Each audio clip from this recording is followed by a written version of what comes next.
নামাজ আদায় করতে দেখলেও এটি কিন্তু কোনো মসজিদ নয়, এটি মাদ্রাসারই একটি শ্রেণীকক্ষ। মসজিদ না থাকায় এখানে আদায় করা হয় সালাত। বলছিলাম শিবপুর ইউনিয়ন ইসলামিয়া দাখিল মাদ্রাসার কথা। হাওর বাওর এলাকায় জনগণের অতি কষ্টের দানের টাকায় প্রতিষ্ঠিত হয়েছে এই মাদ্রাসাটি। এখানে নেই কোনো মসজিদ, নেই কোনো ভালো অজুখানা ও টয়লেট।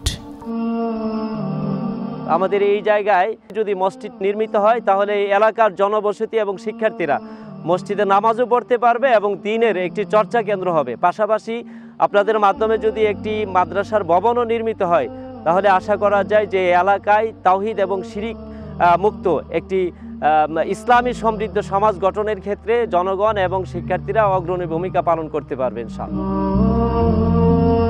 এখানে একটি মসজিদ নির্মিত হলে মাদ্রাসার ছাত্রছাত্রী ও এলাকার মানুষের সালাত কায়েমে ও দ্বীন শিক্ষায় বড় একটি ভূমিকা রাখবে।